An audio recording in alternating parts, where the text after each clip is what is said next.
Let us all close our eyes and connect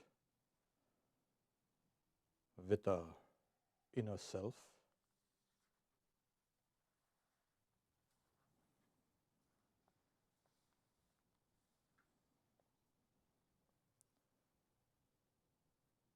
Feel that light within.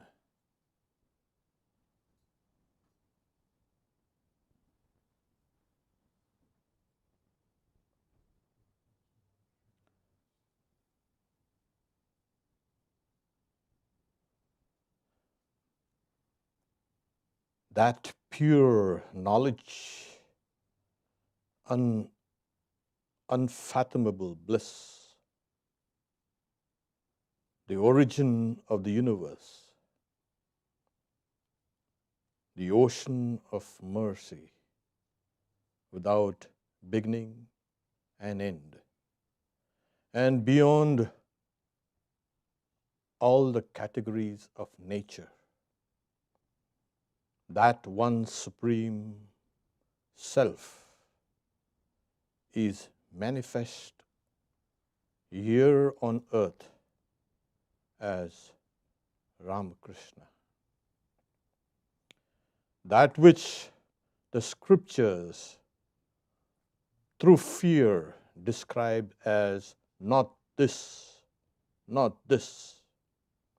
but never in a direct way,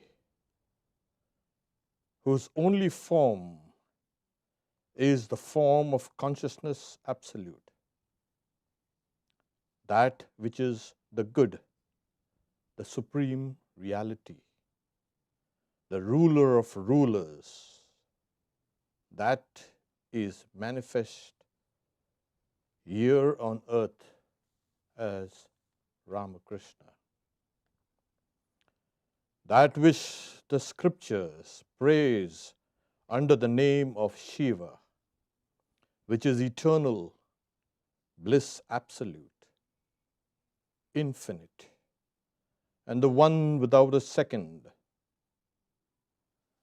An avatar of that on earth in human form is Ramakrishna, the ocean of mercy. Om Vishuddha Vijnanam Agada Shokyam Vishwasya Bijam Karunapayodihi Anadhyanantam Prakriter Parasta Tattvamekam Bhuviram Krishna Naneti Bhitya Shrutayo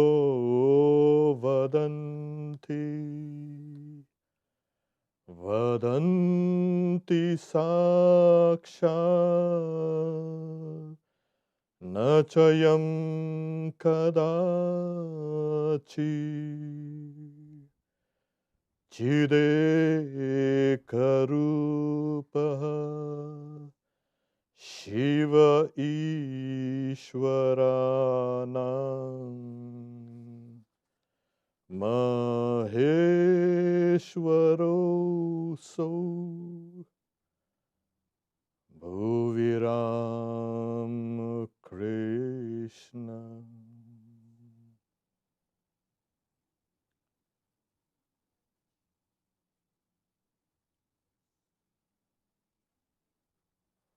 Om. Peace, peace, peace.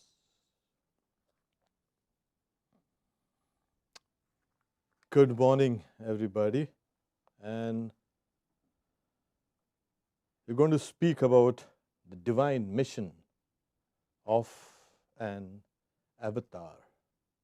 I'll use the Sanskrit pronunciation of avatar instead of avatar. This hopefully might disabuse you of the various concepts associated with the movie.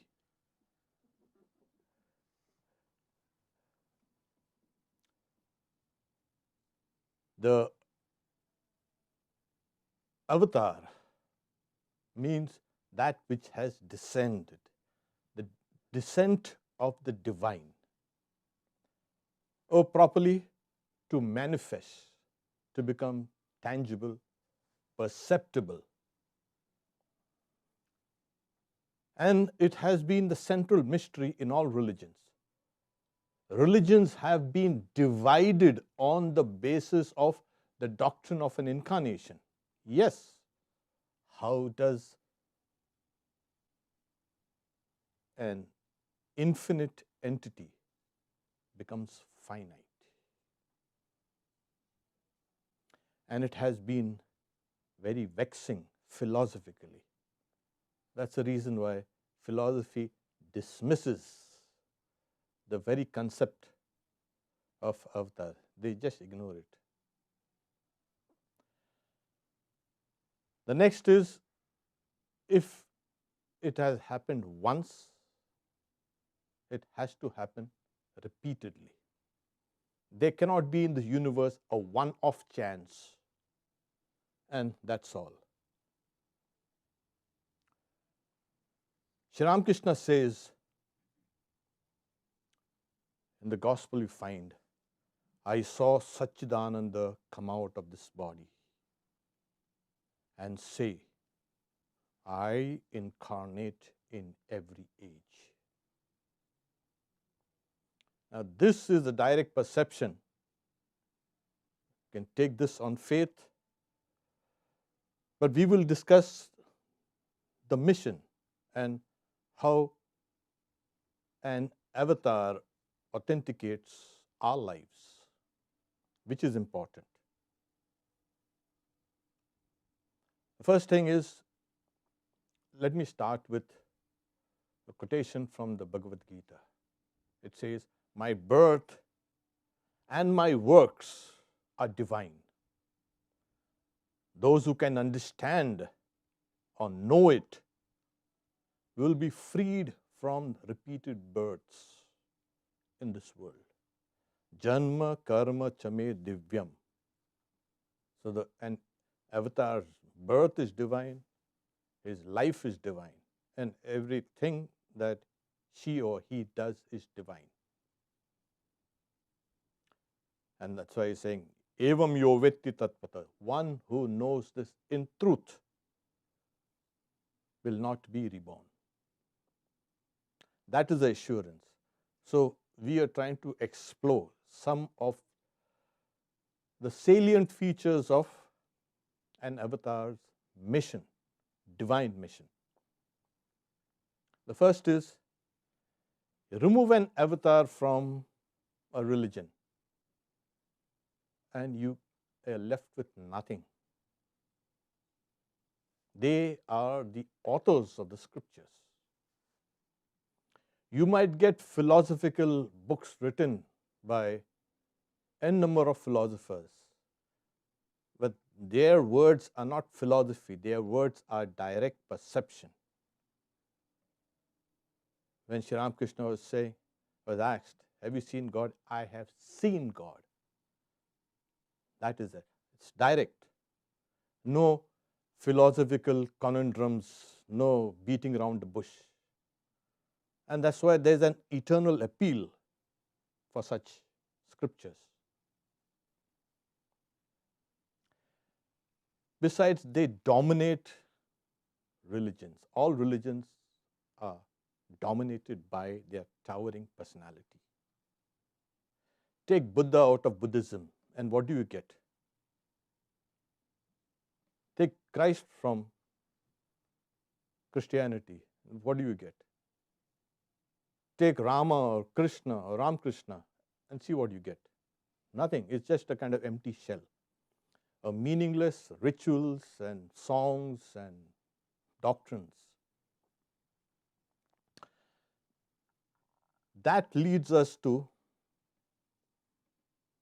a avatar influences or inspires art, culture, literature, the works, everything. Because what happens is people have been inspired by their lives and works, and they try to bring it out into art form. Various stories, various, you can say, sculptures and poetry and music, everything is the result of their arrival, as they say. Then they dominate the thoughts or the consciousness of millions and millions of people for thousands of years. You just can't get away from this. Now, we may be thinking that there's one class of avatars. I'm using the plural form, avatar. No. There are many classes. And this has been studied in Indian religions comprehensively. It was the earliest, you can say, inklings of what an avatar could be was called Prakriti Leena Purusha. That is, I'll explain it. There are certain very powerful souls. They appeared, but they were so towering in their spirituality. People are wondering, how is this possible? How could it be possible? So they had a doctrine that certain souls, as they were liberated and they had a feeling of compassion to do good to the world, to teach the world, they merged into what is called primal nature. Yes, it's a huge doctrine. And then they emerged out in the next cycle of creation. Creation is cyclic. As world teachers. Then there were the other class of people who were called Adhikaraka Purusha. That is, they had the stamp of authority. They could, when they said something, they spoke like God. They walked like God. They thought like God. And they had a stamp of authority. So these were the second class of great souls who also, to do good to the world, came and began preaching, teaching the way to God and salvation.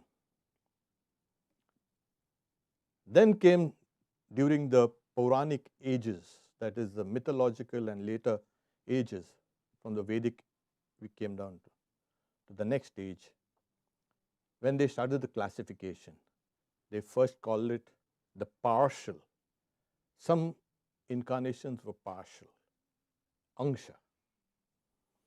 There were some who were, as it were, endowed with or entered into.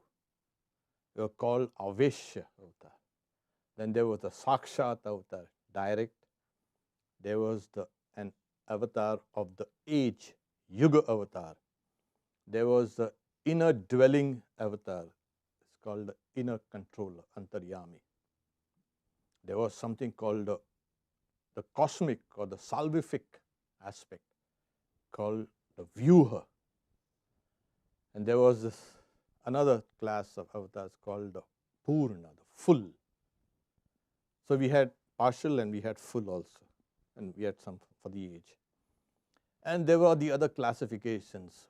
Oh my God, I won't go through the list. But the Bhagavatam, a scripture, speaks about avatars are innumerable.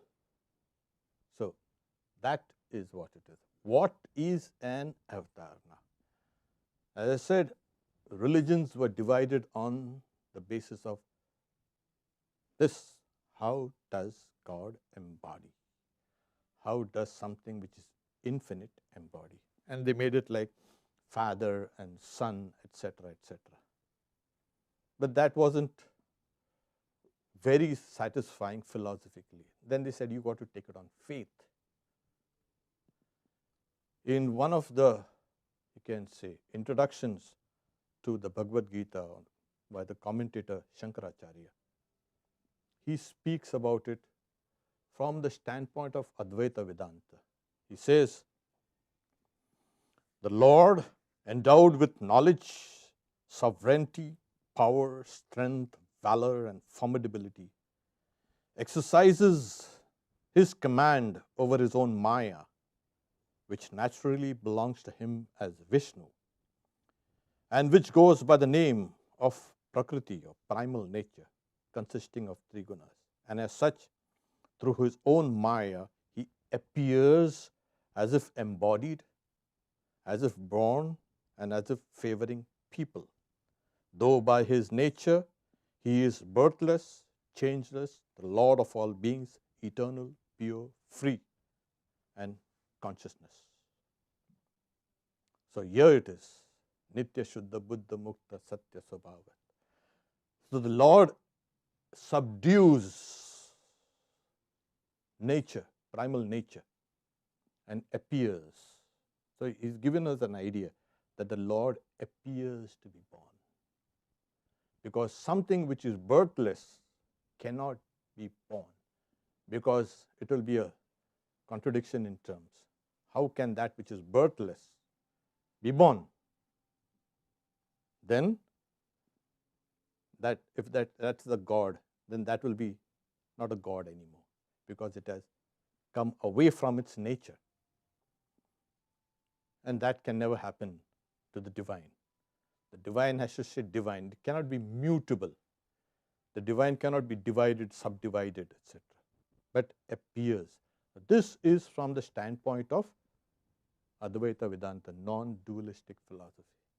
And he was one of the great authors of non-dualism.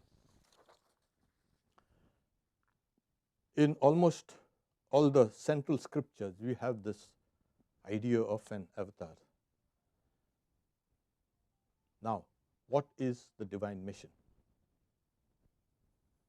While living, while embodied, let's take it that an avatar is embodied.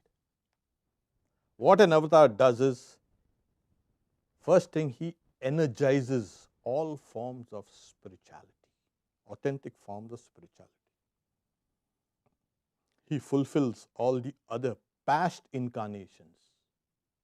He will not cut that thread of, you can say, teachings of any of the incarnations, but he fulfills them.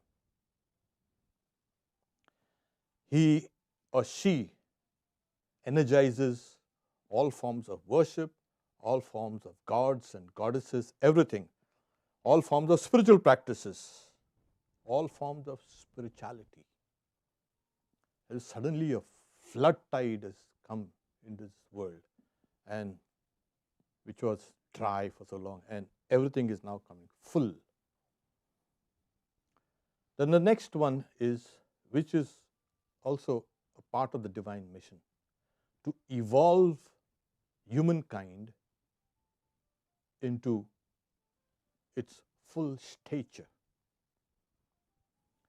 They don't come for themselves, you see. And what is human stature? Well, that has been debated by so many people. The stature of a human being is that of divinity. That we are basically divine beings, and we have to manifest that divinity. Now, Swami Vivekananda presents a doctrine. He's saying an avatar lives the entire life of humanity. He goes to the entire history of human evolution and then goes again straight to the future and shows us this is what humanity will come to at this stage.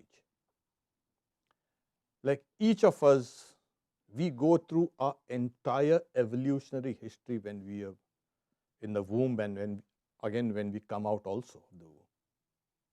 Each and every birth is you can say, a very fast transition of your own personal evolutionary history and of your ancestors, etc. But an avatar lives the entire evolutionary history of the world, of humanity. This has, when I first came across it, I was kind of astounded. Yeah, now it makes sense.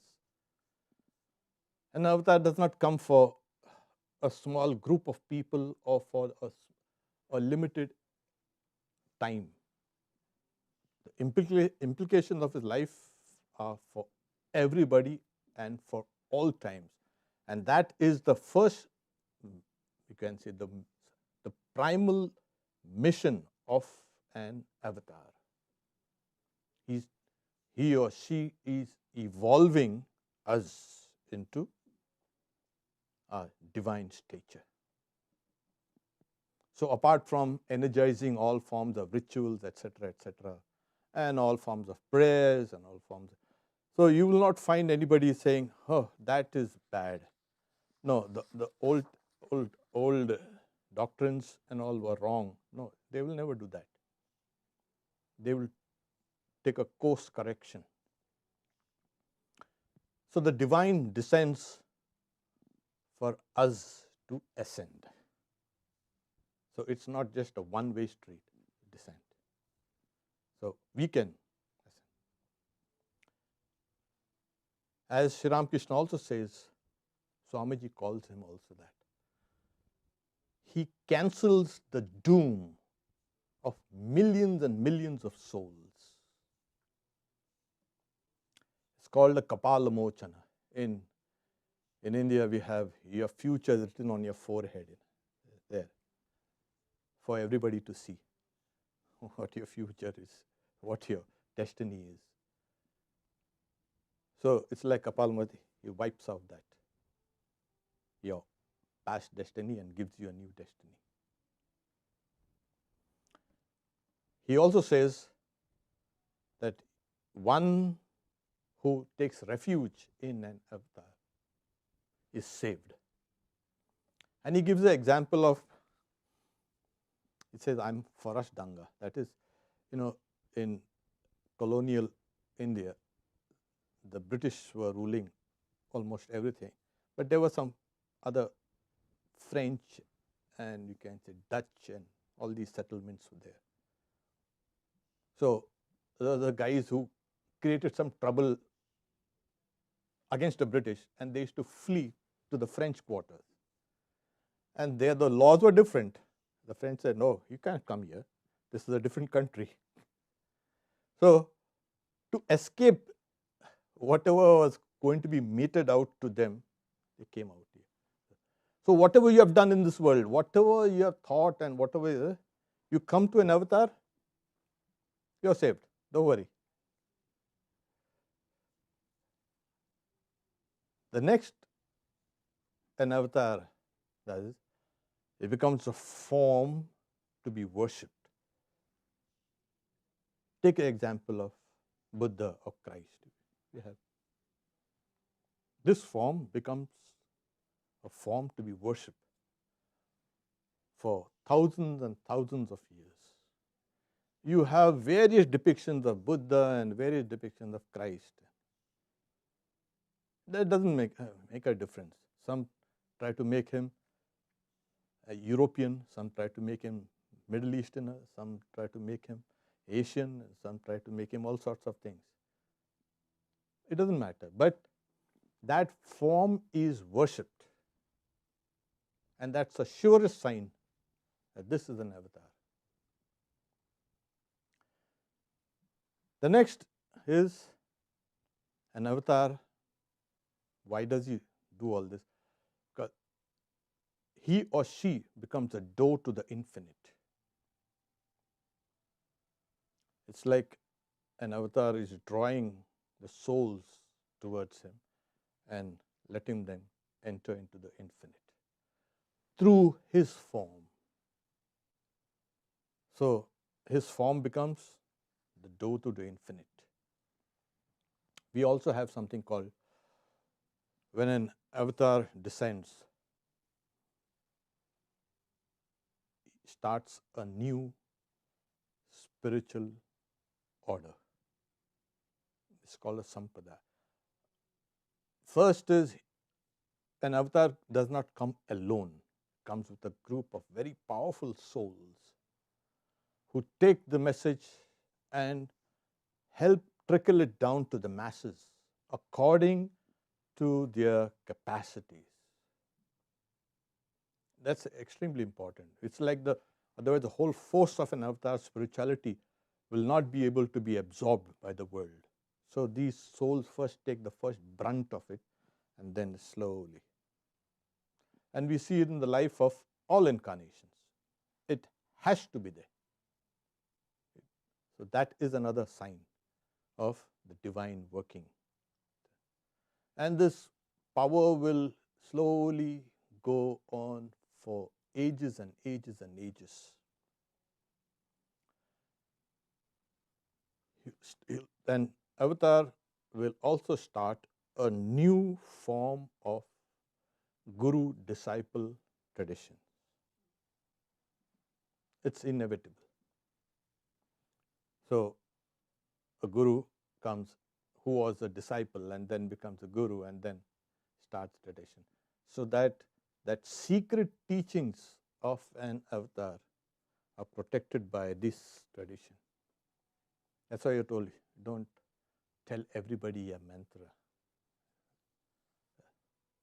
Because what is really secret is sacred and it becomes powerful. You display it outside everywhere, that thing loses its potency. So like certain thoughts are very intimate, very secret, which we hold. We don't like to display it out because it's part of us now. So that's why things become very powerful. As I said, when Sri Ramakrishna was alive and in this going around, he visited all the sacred places, whichever possible. And these places were infused with a new form of spirituality. And these places, they were already pilgrimage, sacred places. They started drawing people. Another mission is, he energized all the gods and goddesses, which were worshipped for hundreds and thousands of years by people. And then people again began to pray to these gods and goddesses, which probably were neglected. And their prayers were being answered. So what an incarnation does, an avatar does, is he starts a huge spiritual wave, which is still under the radar, but can be detected by very sensitive souls. So this is how the incarnation and avatar works. So scriptures and art and literature and everything and temples and gods and goddesses see a kind of a revival, a new form of light.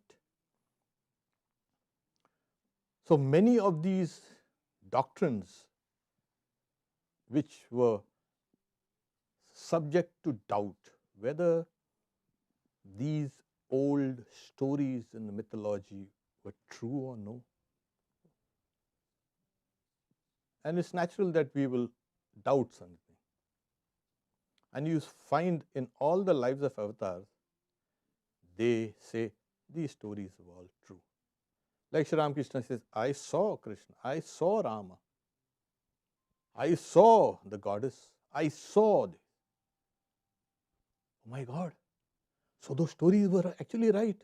And he speaks about certain aspects of that story, and he is authenticating all those old stories. Because doubt is like as a demon trying to cut away at a, you can say, spiritual progress. What if there is no God? My God. All those old stories, nothing but imagination, they're cock and bull stories. You don't have to worry. Rubbish. He said, I saw Rama walking, and behind him was Sita, and behind him was Lakshmana, and they were dressed like this. Oh my God, that's how it was written in those old books.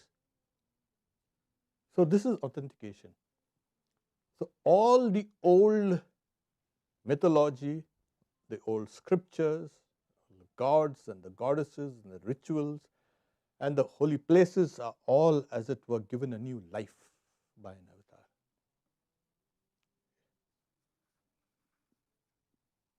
Now, when he was, in the case of Sri Ramakrishna, he was exactly like us, but with a difference, of course. He did feel hunger and thirst and pain, etc. Yes, there was. Otherwise, we will not be able to relate to an avatar. Imagine it's like a Superman, doesn't feel anything. Not like that. He will actually go through every human emotion and every human trouble and pain and sorrow and pleasure, everything. And yet we see there is hardly any body consciousness, not like us. There is something very transcendent in that person. Though he is or she is subject to all these things, there is a huge transcendent quality that lifts that avatar up from the very mundane things.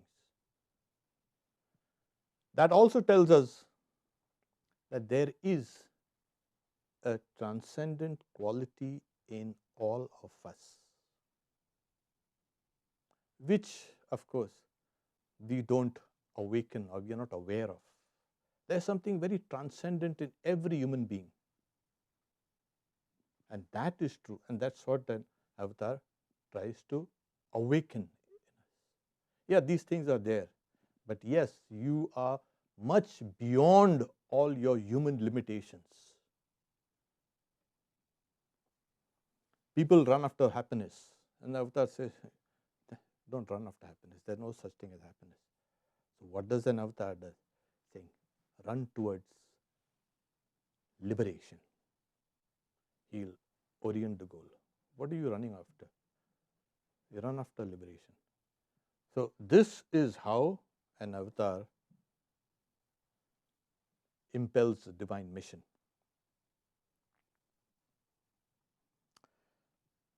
And not only that, he also, his life and works, as I said, they're divine. He sets up a kind of a mold. He set up teachings which are appropriate for this age and for this type of humanity now, who are so sensitive and who are so body conscious and who don't have that stamina for long hours of meditation or anything like that.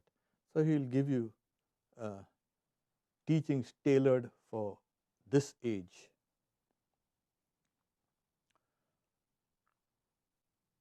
Yet Bhairavi Brahmani, one of his teachers, when she saw those signs in his physical body, as it were, but these signs were never seen in ordinary human beings. These were signs called the Mahabhava, the great, you can say, spiritual signs. These are seen only in an incarnation, and they were enumerated, thank God, in the scriptures. a long list of enumeration. An avatar has this. Okay. Even the physical signs, they are all enumerated. So you have that as a testimony, and then you match. If you are claiming to be an avatar, you match these signs. Oh, sorry, no, then out. Because there are a lot of claims now. People are claiming I'm an avatar of this and I'm an avatar of that, and the works. So this is how she saw. Oh my God, how is it possible? And here is her disciple in one of the traditions of Tantra. She was a teacher, his teacher. And she convened a huge assembly of scholars, great scholars. And not only scholars, not academics. These were spiritual practitioners. And then she showed them what the scriptures say, and she showed them, this is what's happening here with this. And they declared there unanimously, this is an avatar. So much for Sri Ramakrishna. Where does an avatar dwell? Well, he dwells in the body. Well, no. That is so. But here the body is enlivened. That's okay. What the avatar does is he stations herself or himself between the doors, as you say, he becomes a door to the infinite, between the relative world and the absolute world. He stands on the threshold, as it were. You can stand on the threshold of that door. You can see this side and you can see that side. In that stage, which is called Bhavamukha, an avatar is identified with the entirety of creation, because he is identified with the cosmic mind. So he feels this mind is mine. Like you feel your mind is yours. Sometimes you don't want your mind, saying the mind is kind of killing me. But in an avatar's case, it's different. He is identified not with his or her individual mind. An avatar is identified with the entirety, the universal mind. Looks like that. They look like this, but looks are deceptive. They are identified, they think that this mind is mine. And by implication, all bodies are mine. Because if you have a mind, you have to have a body also. And at the same time, he is also can see the absolute. So an avatar stands on the threshold of the relative and the absolute. That's what is meant as the door to the infinite. If you want to know the infinite, you have to know it through an avatar. You want to know God? You cannot know God. You can know God only through an avatar. Yeah. That's why even the Bible is said, he who has seen the Son has seen the Father. Or the Father and the Son are one. It's there. It's very clear. These are clear signs. I don't know what do people were disputing about. What is this? Yeah. For a Vedantin, this is what it is. You can know God only through an avatar. You try your meditation, you try your this, try your that. Swami Turiyananda was practicing his thing. And then, then he was told, you got to know. But at the same time, an avatar is not a limitation. As you enter into an avatar, you will find that dimensions, many, many dimensions within this one frame. Looks are deceptive. And that is how you know, you enter into the reality or the truth or existence. Okay. Now, then Avatar authenticates everybody and everything in all scriptures and all gods and goddesses, everything. But who authenticates an avatar? How do we know? Yeah, some of your teachings and all. It's an avatar is authenticated only by the practice of yoga, not only by the practice. Now yoga is saying, oh, should I do a headstand or an arm stand or a kind of a corpse pose? No, that's not yoga. Yoga is super consciousness. So this only when the mind has risen to this super consciousness, the higher mind, you have opened your higher mind, and in that mind you authenticate it. Because even in the Bhagavad Gita, Arjuna says, Ashito devalo vyasa swayam chaiva bhavisimi. That is, all the great sages have authenticated you, and you yourself tell. And Avatar also kind of, yeah, I'm an avatar. So you tell everybody, Swami Vivekananda, you see, he who was Rama, who was Krishna, is now come as Ram Krishna. He tells you, doesn't declare it, like tell you the intimate. And this is authenticated by through the practice of yoga.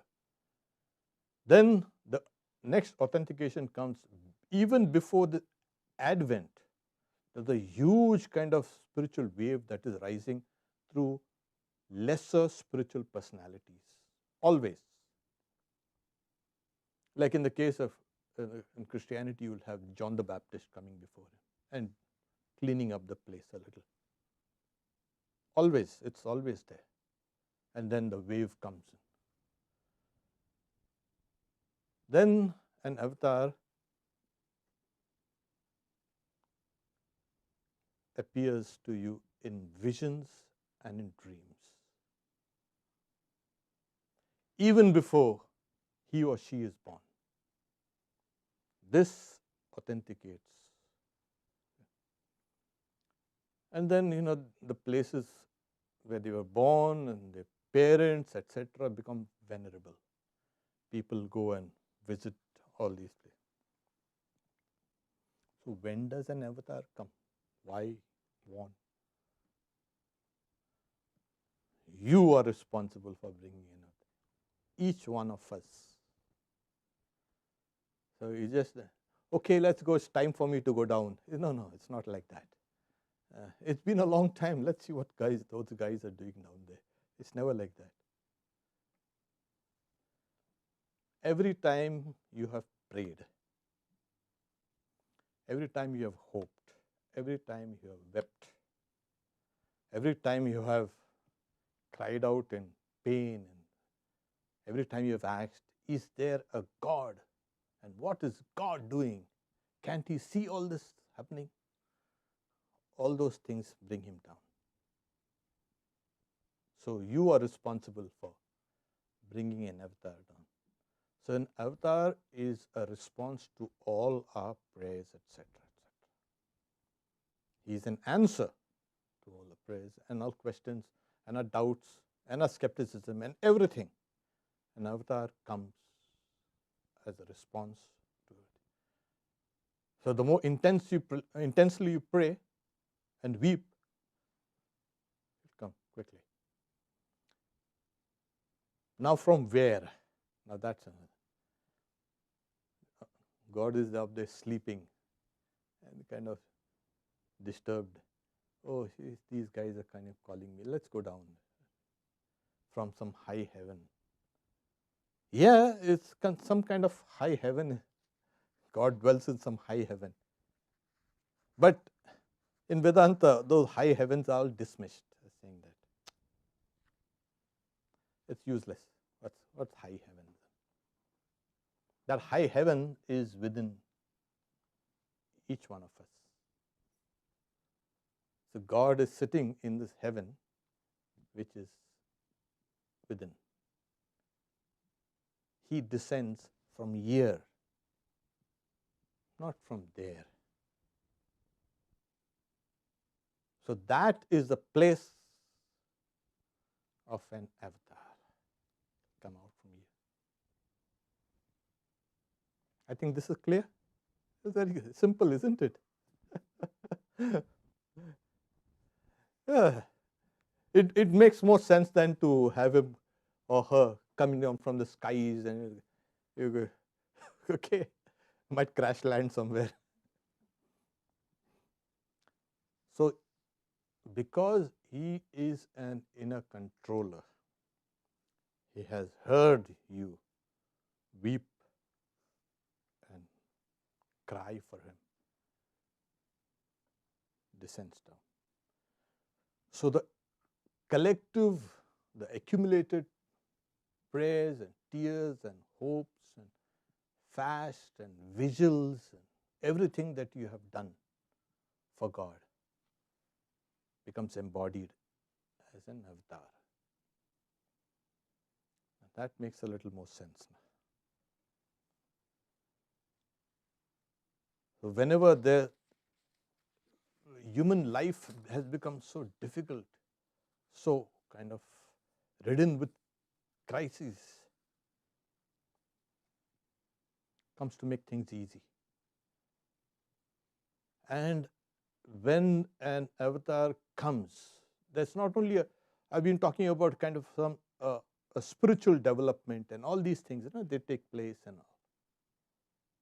It's not only that. In general, an awakening takes place in society. I spoke about the arts and you can say literature and all these things kind of getting more and more kind of new and proliferating in society. But also the sciences. When an avatar comes, all the sciences, as it were, all forms of knowledge, as it were, impelled. That is also the divine mission of an incarnation. And you see it, if you study history and you see that there are spurts of development in human societies and minds and all.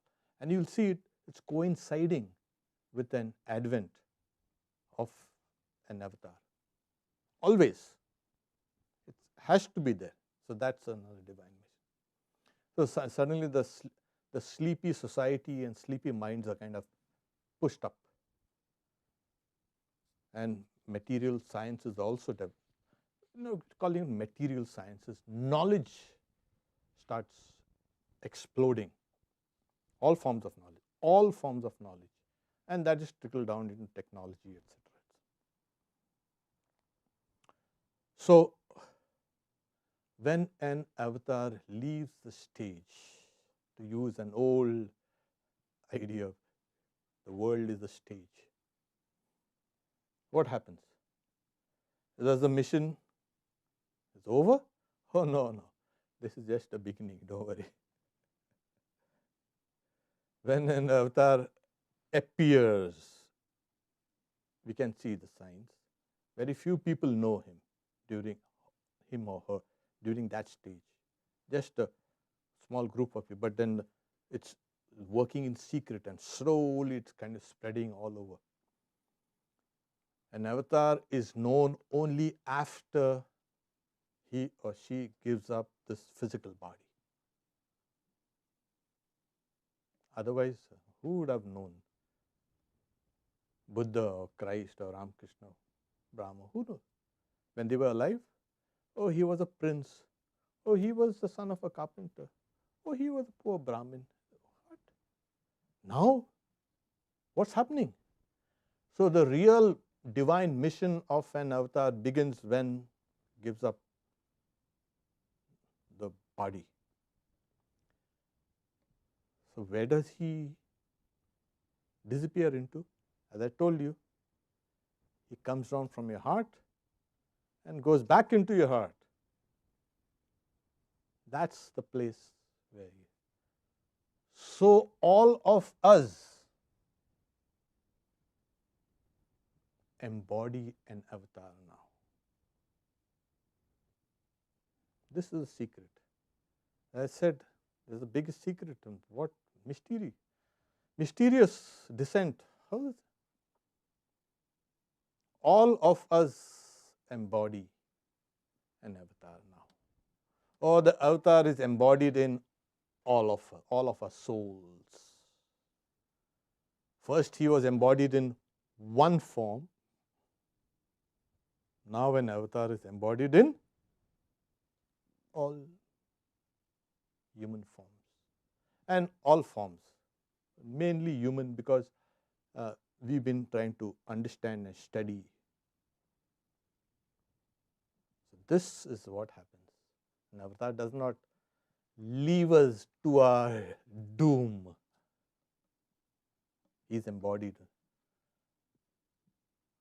When an avatar is embodied, when he is born, etc., comes, so he or she plays their role, and their life becomes a kind of a model for us to emulate.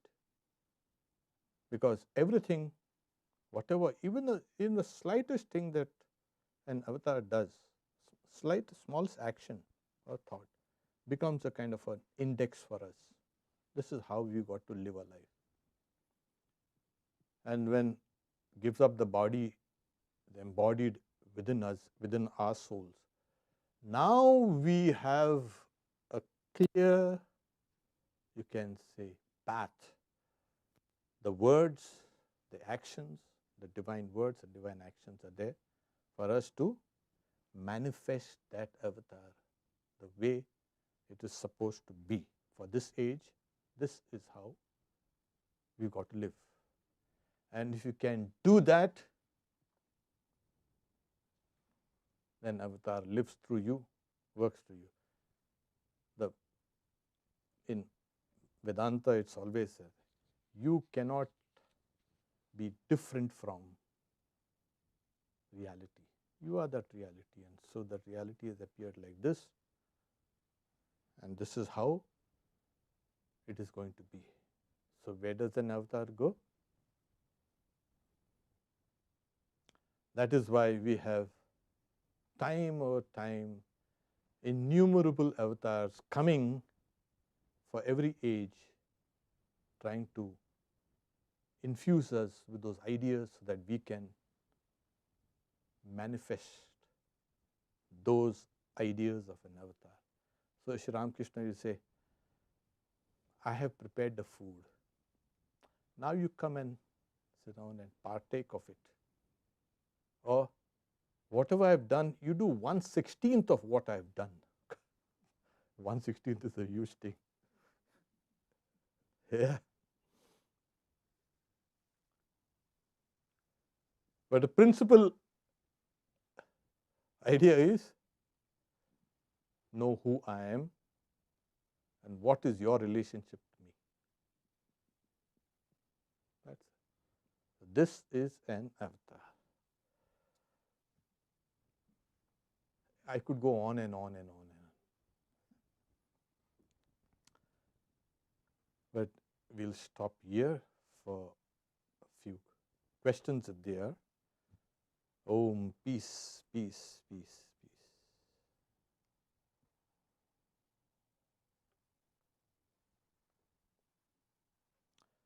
Okay.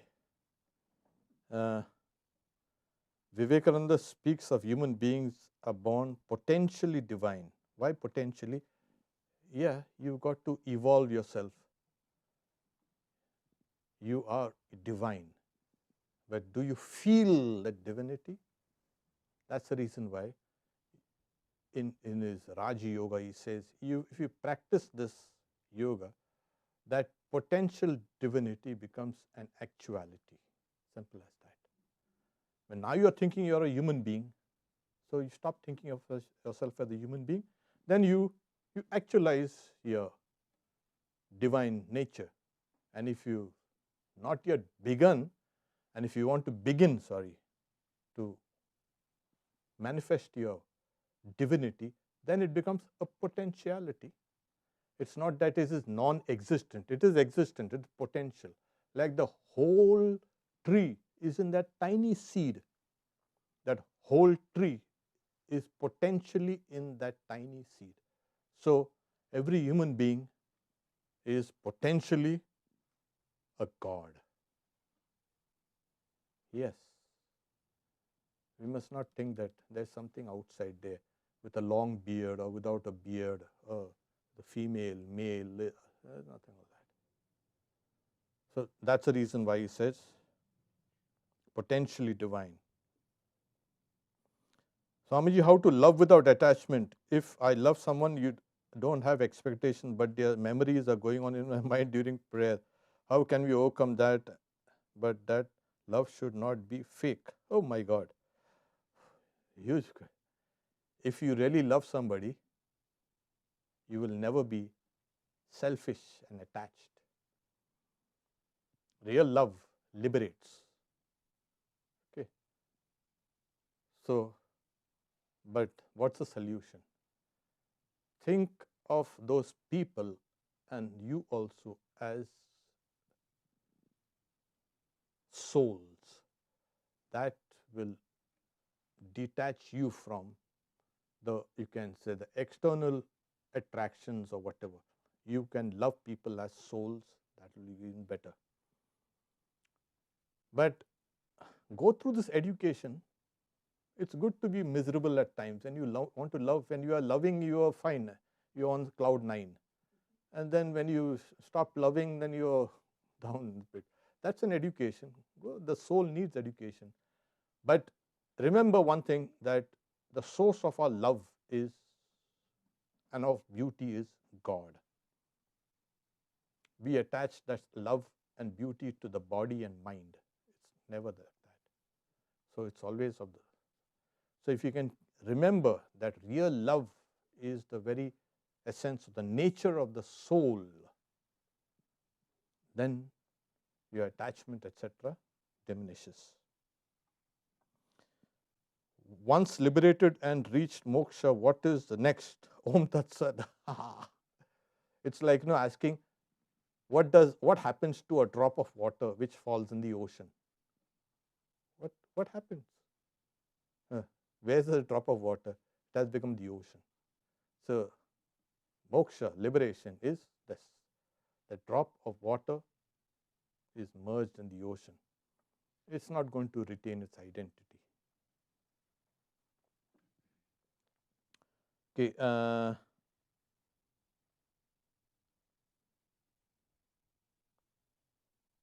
Okay, we have more or less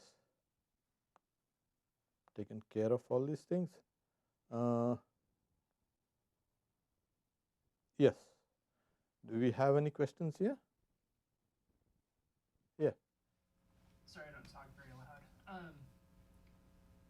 So when Sri Ramakrishna has this intense, painful yearning for Mahakali, or when Jesus cries out to God as he's being crucified, which also feels like this form of yearning and separateness and wanting to kind of be merged back into who one really is. Does an avatar do that to show us what we need to do? Yes. Okay. Yes. And like I said, he or she, they form a mold for us to emulate. Not in its entirety, like the way they did it, but even a little of it. When Sri Ramakrishna is weeping for the vision of Kali, why don't we weep? We weep for hundreds of things. Swami Vivekananda says, have you seen God? He says, yeah, I can. who wants to see God, who weeps for God. People weep a jug full of tears for wife and children and etc., etc., etc. Who weeps for God? So here he is trying to tell you that this is what I had done. I had wept for the vision of Kali and I got it. So even when Christ was being crucified, he's crying out in pain. But he says, forgive them, Father. That is a tremendous, you can say, statement. Who's going to say that? So when we get hurt by some words or somebody kind of does something against us, the first thing we want to take is revenge. So can we hold back and say, I forgive. Forgive yourself, but forgive them. That comes to a place of tremendous strength, that you are not becoming small like those people anymore. You have risen above. Like I said, there's something transcendent there within us. This is what you are manifesting, that transcendent quality. And then you will understand, oh, yeah. And this is the idea of forgiveness is so important in life, because there are times when these are the things that actually waste all our mental energy. Just grow up, just walk away from it. And that's a nice question, yeah. So as I said, they do also, they behave exactly like us, but yet there's a quality in them that is transcendent and shows us what we ought to do in these circumstances.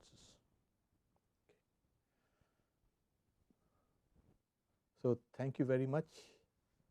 As we have mentioned, Wednesday evening, 7 p.m., we have reading the Gospel.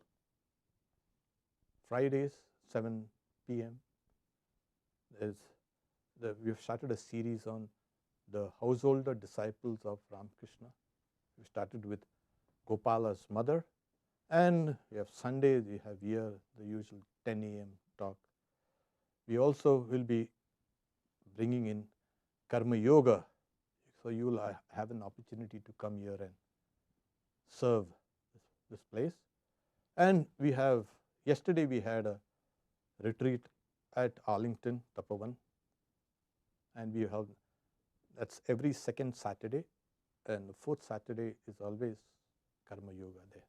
And look out for the announcements. Om Shanti Shanti Shanti Harihi Om Tat Sat Shri Ram Krishna Arpanamastu.